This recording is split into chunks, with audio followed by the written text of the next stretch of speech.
ভারতবর্ষের সবচেয়ে বড় রেলওয়ে স্টেশন হাওড়া, সেখানে আমরা পৌঁছে গেছি এবং এখান থেকেই শুরু হবে আমাদের অদন্তপুরী বা হিরণ্য পর্বত যাওয়ার ভিডিও। আমাদের ট্রেন দেওয়া হয়েছে ৯ নম্বর প্ল্যাটফর্মে। এই ট্রেনে করেই আমরা পৌঁছে যাব। খুব ভোরবেলায় আমরা পৌঁছে গেছিলাম বখতিয়ারপুর স্টেশনে এবং সেখান থেকেই আমরা বিহার শরীফের যাওয়ার জন্য রাজগীরের ট্রেন ধরি এবং সেই ট্রেনে করেই আস্তে আস্তে আমরা এগোতে থাকি এবং সর্বশেষ আমরা এসে পৌঁছাই বিহার শরীফ, যার মিন সি লেভেল ৫৬ মিটার, যা এই বোর্ডে দেওয়া আছে। এই যে উপরে যে পাহাড়ের অংশ অর্থাৎ সবুজ যে অংশটি দেখা যাচ্ছে, সেটি হচ্ছে এই অদন্তপুরী মহাবিহারের অংশ, যা বর্তমানে হিরণ্য পর্বত নামে বিখ্যাত। আর আমরা সেই জায়গাতেই যাচ্ছি বর্তমানের হিরণ্য পর্বত দেখতে বা অতীতের সেই অদন্তপুরীকে আর একবার করে দেখে নেওয়ার জন্য। আমরা বর্তমানে পৌঁছে গেছি এই হিরণ্য পর্বতের দ্বার প্রান্তে এবং এখান থেকেই আমরা ওপরে উঠে দেখে নেব পাল বংশের প্রতিষ্ঠাতা রাজা গোপালের তৈরি করা সেই অদন্তপুরী মহাবিহারের ধ্বংসাবশেষ বা বিভিন্ন অংশ। এখানে নামটি পর্বত দেওয়া হলেও আসলে নামটা হওয়া উচিত ছিল পাহাড়। তবে চলুন দেখে নেওয়া যাক সেই অতীতের ফেলে আসা ইতিহাসের পাতা। অদন্তপুরী এই কথার অর্থ হলো স্মরণের শহর বা দ্য সিটি অফ সাউন্ড। এখান থেকে আশা করি বোঝা যায় যে তারা কতটা ভেবেচিন্তে এই জায়গার নাম দিয়েছিল। বর্তমান এই অঞ্চলের নাম হিরণ্য পর্বত, যা হরিণ থেকেই আশা করি নেওয়া হয়েছে, যার পেছনে সৌন্দর্য হয়তোবা একটি কারণ। এই হচ্ছে সেই অদন্তপুরী মহাবিহারের অংশ এবং তার চারিপাশেই ছড়িয়ে ছিটিয়ে রয়েছে পিলার, যা ইতিহাসের সাক্ষ্যকে খুব সুন্দরভাবে বহন করে নিয়ে চলেছে। তাছাড়াও চারিদিকে ছড়িয়ে রয়েছে বিভিন্ন মানুষের কবরস্থান। চারিদিকে ছড়িয়ে ছিটিয়ে থাকা ধ্বংসস্তূপের সাথেও রয়ে গেছে নতুন তৈরি করা গম্বুজ এবং সেই বিল্ডিং এর স্ট্রাকচার, যা আজও সেই ইতিহাসকেই ব্যাখ্যা করে চলে। এই ছড়িয়ে ছিটিয়ে থাকা যে ধ্বংসাবশেষ রয়েছে তা হয়তো আজও কিছু বলতে চাই, যা আমরা আজও সঠিকভাবে বুঝে উঠতে পারি না, তবে বোঝার চেষ্টা সবসময়ই চলছে। ওই যে দূরে যে জনবসতি দেখা যাচ্ছে, ঠিক তার মধ্যে দিয়েই বয়ে গিয়েছে পঞ্চানন নদী। এই পঞ্চানন নদী দিয়েই প্রাচীনকালে শ্রমণ ও আচার্যের যাতায়াত, এছাড়াও বিদেশি যে আক্রমণ তা হয়েছে। নদীই হলো সভ্যতার আসল মা। দেখুন, শশাঙ্ক যখন বাংলার সম্রাট হয়েছিলেন সেই সময়টায় বৌদ্ধ ধর্মের বেশ কিছু জিনিস তিনি ধ্বংস করেছিলেন, কিন্তু তারপরে তার মৃত্যুর পরবর্তীকালে আমাদের বাংলায় শুরু হয়েছিল এক মাচ্ছান্যায় শেষ হতে প্রায় ১০০ বছর মতন সময় নিয়েছিল এবং তারপরে মোটামুটিভাবে যে সকল সামন্তরা যারা ছিলেন তাদের থেকেই মনোনীত করা হয়েছিল সামন্ত গোপালকে।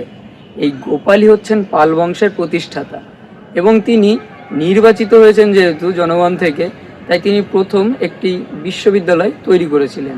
কাদের জন্য? প্রধানত এই বৌদ্ধদের জন্য। সেই বিশ্ববিদ্যালয়টির নাম হচ্ছে অদন্তপুরী বিশ্ববিদ্যালয়। এটি হচ্ছে সেই অদন্তপুরী বিশ্ববিদ্যালয়ের অংশ, যা এখন বিহার শরীফ স্টেশনের পার্শ্ববর্তী অঞ্চল। এখন এটি হিরণ্য পর্বতের পার্কের জন্য এখন বেশি বিখ্যাত হয়ে রয়েছে, কিন্তু এটি যে অদন্তপুরী বিশ্ববিদ্যালয় তার বেশ কিছু এভিডেন্স আছে, যা ভবিষ্যতে আস্তে আস্তে আমরা তুলে ধরবো আমাদের ভিডিওতে। কিন্তু এই অদন্তপুরী বিশ্ববিদ্যালয় যে ধ্বংস হয়েছিল তা প্রধানত হয়েছিল ইখতিয়ার উদ্দিন মোহাম্মদ বিন বখতিয়ার খলজি, অর্থাৎ মোহাম্মদ ঘড়ির সেনাপতির হাতে। তারা প্রধানত ভেবেছিল যে এইটা দুর্গ, কারণ পাহাড়ের উঁচু পাহাড় এবং তার চারিদিকে বেশ কিছু জিনিসপত্র তৈরি করা রয়েছে, বহু মানুষ আসছে যাচ্ছে, যার ফলে তারা ভেবে নিয়েছিল এটা দুর্গ, আর এই দুর্গকে ধ্বংস করতেই তারা এসছিল এবং তারা ধ্বংস করে অজান্তেই হয়তোবা তারা অদন্তপুরী বিশ্ববিদ্যালয়কে ধ্বংস করে ফেলে। এই অদন্তপুরী বিশ্ববিদ্যালয় ধ্বংস হয়ে যাওয়ার পরে তারা এখানে তাদের সেনা ছাউনি তৈরি করেছিল।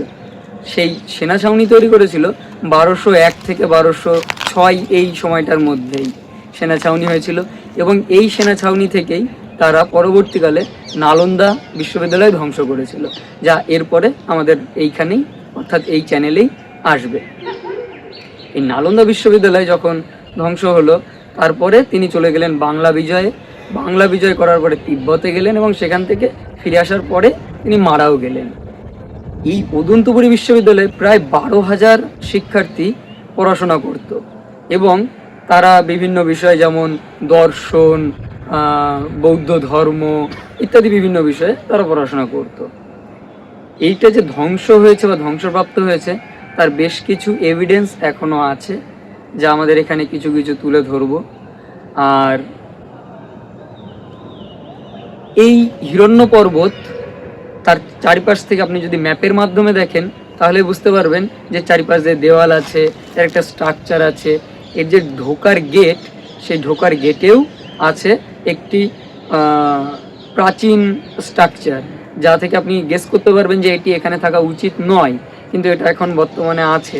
তার থেকে আপনি আশা করি ধরে নিতে পারবেন এটা আসলে অন্য কিছু একটা ছিল। আর তার ইতিহাস প্রধানত আমরা পেয়ে থাকি আমাদের ইতিহাস বইতে, যা উদন্তপুরী বিশ্ববিদ্যালয় হিসেবে খুব বিখ্যাত। এই উদন্তপুরী বিশ্ববিদ্যালয়ই হলো এই অংশটা, এই অঞ্চলটা আমরা এখানে এটা রিপ্রেজেন্ট করতে চাইছি। এই উদন্তপুরী বিশ্ববিদ্যালয়ে পাশেই আছে পঞ্চানন নদী, আর ম্যাক্সিমাম প্রাচীন স্থাপত্য বা কোনো শিক্ষাকেন্দ্র তৈরি হয়েছে এই নদীর পাশে। যেমন আমাদের এই বিক্রমশিলা তৈরি হয়েছে গঙ্গা নদীর পাশে, আর এই উদন্তপুরী বিশ্ববিদ্যালয় তৈরি হয়েছিল পঞ্চানন নদীর পাশে। এই যাতায়াত ব্যবস্থার সুবিধার জন্যই এই নদীকে ব্যবহার করা হতো, আর সেই কারণে এই বিশ্ববিদ্যালয়কে তারা তুলে ধরেছিল। এবং এই বিশ্ববিদ্যালয় যে বিশ্বের সাথে যে যোগাযোগ ছিল তা আমার আর বলার দরকার নেই, আপনারা বই পড়েই সেটা জানতে পারবেন। ধন্যবাদ। এই হচ্ছে উদন্তপুরী মহাবিহারে প্রবেশের দ্বার। এর ঠিক নিচের দিকে লক্ষ্য করুন, যেই জায়গাটায় রয়েছে একটি স্থাপত্য। এটি আসলে একটি ঘরের সাইডে লাগানো হয়, কিন্তু বর্তমানে এটি নিচের দিকে রয়েছে, যার থেকে এটি প্রমাণ হয় যে এটি বহু পরে লাগানো হয়েছে।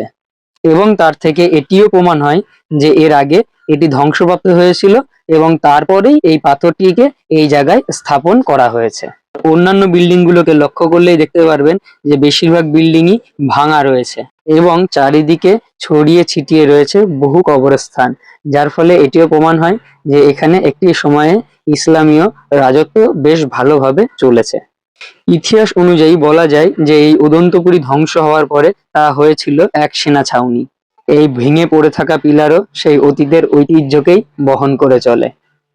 আর চারিদিকে পড়ে থাকা এই বিভিন্ন স্ট্রাকচার্ড পাথরের টুকরো অনেক কিছু বলতে চাই, যা আসলে বুঝতে গেলে দরকার সঠিক ঐতিহাসিক দৃষ্টিভঙ্গি।